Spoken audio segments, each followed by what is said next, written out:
రేవంత్ రెడ్డిది కేవలం మాటలు ఎక్కువ చేతలు తక్కువ. మాటలు మాత్రం కోటలు దుంకుతాయి, చేతలు లేవు. ప్రజలకు అర్థమైపోయింది, పాలేందో నీళ్ళేందో తేలిపోయింది. ఇప్పుడు ఇవాళ ఉస్మానియా యూనివర్సిటీకి పోయిండు. ఈయన ఉస్మానియా యూనివర్సిటీకి పోతే పరిస్థితి ఏంటంటే 3 రోజుల నుంచి పోరాటాలను అరెస్ట్ చేశారు. రేవంత్ రెడ్డి వస్తాడని 3 రోజుల నుంచి ఉస్మానియా యూనివర్సిటీలో పిల్లలందరినీ అరెస్ట్ చేసి పోలీస్ స్టేషన్లో పెడతా ఉన్నారు. మొత్తం ఇనుప కంచెలు పెట్టిండ్రు, గజంకొక్క పోలీసుని పెట్టిండ్రు. ఇక దానికి ఈయన పోతాడట. నీ గొప్పతనం ఏంది నాయన? గజంకో పోలీసుని పెట్టి, ఇనుప కంచెలు పెట్టి, పిల్లల్ని అరెస్ట్ చేసి నువ్వేదో యూనివర్సిటీకి పోయి ఉద్ధరిస్తా అని మాట్లాడుతున్నావు. అది కూడా దేనికోసం పోతున్నావు? వెనకట మా సబితక్క పోయి కొబ్బరికాయ కొడితే ఆ బిల్డింగ్ తయారైతే దాన్ని రిబ్బన్ కత్తిరీనికి పోతున్నావు. నువ్వు కొత్తగా ఇచ్చింది లేదు, కొత్తగా కట్టింది లేదు, కొత్తగా మంజూరు చేసింది లేదు. ఆనాడు సబితక్క పైసలు శాంక్షన్ చేసి పోయి కొబ్బరికాయ కొడితే బిల్డింగ్ తయారైతే దాన్ని రిబ్బన్ కత్తిరీనికి పోయిండు రేవంత్ రెడ్డి. ఇక నేనేందో ఉస్మానియాకు ఏమో చేసింది అంట. నువ్వు చేసింది ఏమున్నది? బీఆర్ఎస్ కట్టిన దానికి రిబ్బన్ కత్తిరించుడు, కత్తెర జేబులో పెట్టుకొని తిరుగుతున్నావు నువ్వు. అంతకు మించి ఏమన్నా ఉన్నదా? 7 హైదరాబాద్ ఫ్లైఓవర్లన్నీ కేసీఆర్ కట్టి దానికి పోతాడు, రిబ్బన్ కత్తిరిస్తాడు. ఏడవైనా మన బీఆర్ఎస్ హయాంలో చేసినవి తప్ప కొత్తగా ఒక బిల్డింగ్ కట్టింది లేదు, ఓ దవాఖానా కట్టింది లేదు, ఓ బ్రిడ్జి కట్టింది లేదు, ఓ బిల్డింగ్ కట్టింది లేదు. ఇది అందరికి కూడా అర్థమైతేనే ఉన్నది. ఏం చెప్పినావు నువ్వు పిల్లలకు? నిరుద్యోగ యువతకు ఒక్కటే ఏడాది 2 లక్షల ఉద్యోగాలు ఇస్తా అన్నావు. ఇచ్చినవా? 2 లక్షలు కాదు కదా, 10,000 కూడా ఇయ్యలే. కేసీఆర్ పరీక్ష పెట్టి కేసీఆర్ ఫలితాలు ఇస్తే దానికి కాయిదాలు వంచి అది లెక్క చెప్పుకుంటుండు. అవి కలిపినా రాలే. పెద్ద పెద్ద యాడ్లు ఇచ్చినావు, 2 లక్షల ఉద్యోగాలు ఇచ్చి తీరుతా అన్నావు. ముక్కు నేలకు రాసి చెంపలేసుకో. ఫస్ట్ 2 లక్షల ఉద్యోగాలని మోసం చేస్తేవి. జాబ్ క్యాలెండర్ అంటివి, అది జాబ్లెస్ క్యాలెండర్ అయిపోయాయి. నిరుద్యోగ భృతి బోగస్ అయిపోయింది. పిల్లలకు ఇచ్చిన ఒక్క మాట నిలబెట్టుకున్నావా? ఫీజు రియంబర్స్మెంట్ పిల్లలకు స్కాలర్షిప్ డబ్బులు రాక 2 ఏళ్ళు అయిపోయాయి, రూపాయి కూడా వస్తలేదు. స్కాలర్షిప్ ఇయ్యవు. మా చెల్లె స్కూటీ యాడ్ చేస్తుంది, ఆడపిల్లలకు స్కూటీలు ఇస్తా అని మోసం చేస్తేవి, నిరుద్యోగ భృతి అని మోసం చేస్తేవి, తులం బంగారం అని మోసం చేస్తేవి, 2 లక్షల ఉద్యోగాలని మోసం చేస్తేవి. ఏది ఏవైతివి ఇంకేందో ఎగబెట్టినాను ఉస్మానియా యూనివర్సిటీకి పోలీసులను పెట్టుకొని రాబట్టివి. దమ్ముంటే గన్మెన్లు లేకుండా పోలీసులు లేకుండా ఒక్కడివిరా ఉస్మానియా యూనివర్సిటీకి. వెనకట నాకు బాగా గుర్తు, అప్పుడు తెలంగాణ ఉద్యమం బాగా నడుస్తుండే 2012లో. వీళ్ళంతా తెలుగుదేశం పార్టీలు ఉండ్రు. ఈయన ఇంకా కొంతమంది ఉస్మానియా యూనివర్సిటీకి వచ్చారు, ఈయన కూడా వచ్చిండు. అలా వీళ్ళందరూ ఉస్మానియా యూనివర్సిటీకి వస్తే పిల్లలు ఇయ్యర అందుకున్నారు. సందులో కూడా ఉరికిండి రేవంత్ రెడ్డి. అప్పుడు సందులో కూడా ఉరికినోడు తెలంగాణ ఉద్యమంలో. ఇవాళ నేనేందో వచ్చినా అని మాట్లాడుతుండ్రు. ఇవాళ ప్రజలకు అన్ని తెలుసు. ఇప్పటికైనా ఉస్మానియా యూనివర్సిటీలో బేషరతుగా మీకు ఇచ్చిన హామీలు అమలు చేయనందుకు క్షమాపణ చెప్తున్నా అని చెంపలేసుకో. ఎప్పట్లోగా చేస్తావో చెప్పు. నువ్వు ఏం చెప్పినావు? నీకు వాళ్ళకి తెలియదా? నీకు నెలకు 4,000 నిరుద్యోగ భృతి అన్నావు, మొదటి ఏడాది 2 లక్షల ఉద్యోగాలు అన్నావు, ఆడపిల్లలకు స్కూటీలు ఇస్తా అన్నావు, జిల్లాకు ఒక యూనివర్సిటీ పెడతా అన్నావు, ఫీజు రియంబర్స్మెంట్ మొత్తం బకాయిలు క్లియర్ చేస్తా ఎప్పటికప్పుడు ఇస్తా అన్నావు. ఏదైనా ఒక్కటన్నా చేసిన వాళ్ళ ఒకటి.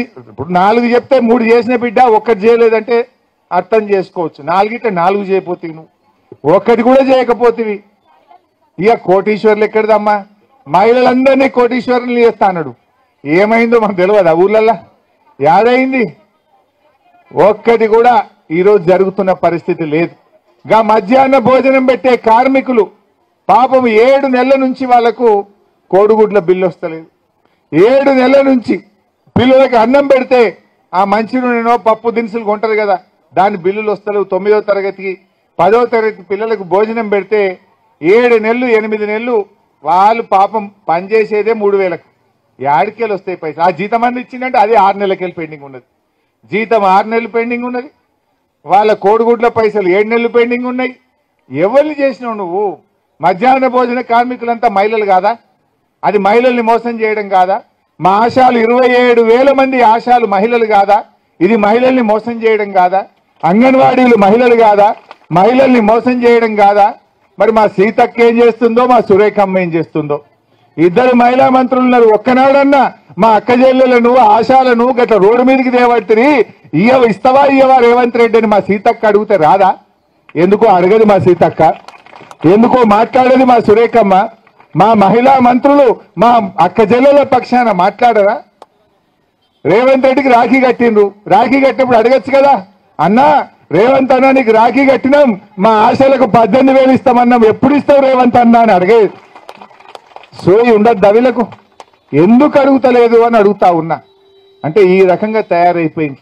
బట్ ఏది ఏమైనా మీరు ధైర్యంగా ఉండండి.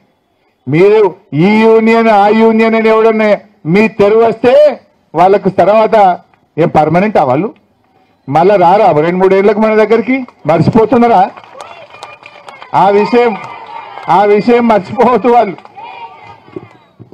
నేను ఇప్పుడు ఏదో అసెంబ్లీ పెడతారని అంటున్నారు. తప్పకుండా ఎప్పుడు అసెంబ్లీ పెట్టినా బీఆర్ఎస్ పార్టీ పక్షాన ఈ ముఖ్యమంత్రిని ఈ ప్రభుత్వాన్ని ఆశా వర్కర్ల సమస్యల మీద నిలదీస్తాం. అవసరమైతే అసెంబ్లీని స్తంభింపజేసైనా మీ సమస్యల పరిష్కారం కోసం మీకు అండగా బీఆర్ఎస్ పార్టీ ఉంటది, కేసీఆర్ గారు ఉంటారు అని చెప్పి నేను మీకు మనవి చేస్తా ఉన్నా. ఉస్మానియా యూనివర్సిటీ 100% ప్రపంచంతో పోటీ పడగలిగే ఒక స్టాన్ఫర్డ్, ఒక ఆక్స్ఫర్డ్ యూనివర్సిటీ స్థాయిలో మనకేం తక్కువ 3 లక్షల కోట్ల రూపాయల బడ్జెట్ ఉంది. ఎవడో 1,00,000 కోట్లు కట్టింది, కూలింది, పోయింది. 1,00,000 కోట్లు గంగలో పోయింది, గోదావరిలో పోయింది. మీకోసం ఒక 1000 కోట్లు ఖర్చు పెట్టడానికి మాకేమన్నా దరిద్రం ఉందా? నేను స్పష్టంగా చెప్పదలుచుకున్నా. ఈ సంవత్సరం విద్యాశాఖ కోసము 40,000 కోట్లు ఖర్చు పెట్టిన 40,000 కోట్లు ఈ సంవత్సరం young India integrated residential schools 100 నియోజకవర్గాలలో 100 young India integrated residential schools, ఒక్కొక్క స్కూల్కి 25 ఎకరాల స్థలం, 200 కోట్లు, 20,000 కోట్ల రూపాయలు ఈరోజు యంగ్ ఇండియా ఇంటిగ్రేటెడ్ స్కూల్స్కి నేను సంతకం పెట్టి ఇచ్చిన. యంగ్ ఇండియా స్కిల్స్ యూనివర్సిటీకి 500 కోట్లు పెడుతున్నాం. యంగ్ ఇండియా స్పోర్ట్స్ యూనివర్సిటీకి ఈరోజు 100 కోట్లు పెడుతున్నాం.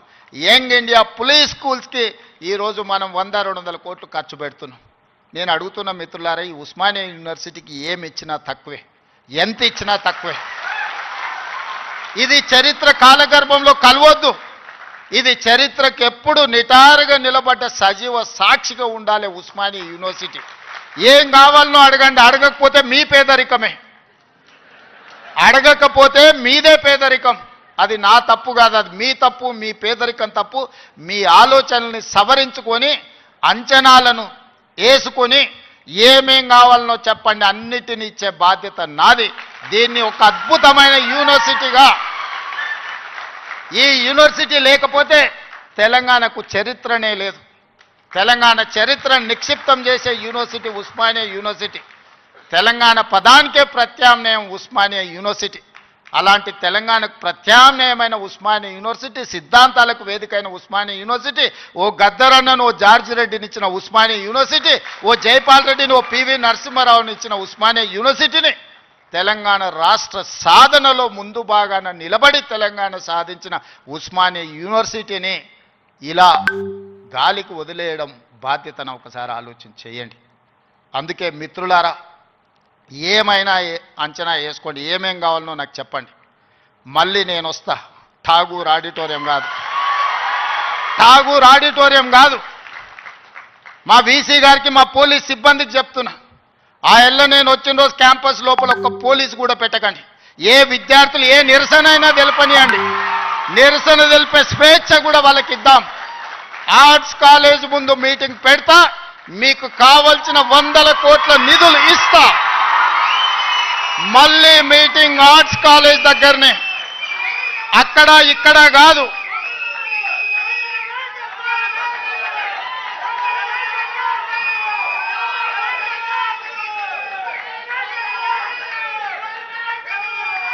ఆర్ట్స్ కాలేజ్కి వచ్చిన రోజు డీజీపీ గారికి, సిటీ కమిషనర్ గారికి నేను ఆదేశాలు ఇస్తున్నా, ఒక్క పోలీస్ కూడా క్యాంపస్ లోపల ఉండొద్దు, నేను వస్తా. ఎవరు వీళ్ళు? మా తమ్ముళ్ళు, మా చెల్లెళ్ళు తండాలలో, గూడాలలో, మారుమూల పల్లెల్లో పేదరికం రుచి చూసి అభివృద్ధి జరగాలి, డాక్టర్లు, లాయర్లు, ఇంజనీర్లు కావాలి, ఐఏఎస్లు, ఐపీఎస్లు, ఐఎఫ్ఎస్లు అయి ఈ దేశ నిర్మాణంలో భాగస్వాములు కావాలని ఇక్కడికి వచ్చిన వాళ్ళను ఆనాడు ఉన్నాయన గొర్రెలు బర్రెలు చేపలు పెంచుకోండి అంటే ఈరోజు డాక్టర్లు లాయర్లు ఇంజనీర్లు కాండి ఐఏఎస్లు ఐపీఎస్లు కాండి అని నేనంటున్నా. నేను రావద్దా? ఎందుకు రావద్దు? గొర్రెలు బర్రెలు చేపలు పెంచుకునేటోనికి నేను రావద్దని కోరుకుండొచ్చు, కానీ డాక్టర్లు లాయర్లు ఇంజనీర్లు ఐఏఎస్లు ఐపీఎస్లు అయ్యే విద్యార్థులకు నేను రావద్దని నన్ను అడ్డుకోవాలన్న ఆలోచన ఎందుకు ఉంటుంది? ఒకవేళ అడ్డుకుంటే వాళ్ళు వేసే యక్ష ప్రశ్నలకు సమాధానం చెప్పే చిత్తశుద్ధి నాకుంది. తెలివి ఉందా లేదా పక్కన పెడితే నాకు చిత్తశుద్ధి ఉంది. నా చిత్తశుద్ధిని ఎవరు ప్రశ్నించలేరు, ఎవరు శంకించలేరు. అందుకే మీరు అంచనాలు పెంచండి, అంచనాలు వెయ్యండి, అన్ని వివరాలు సేకరించండి. డిసెంబర్ మాసం మనకు అత్యంత కీలకమైన మాసం.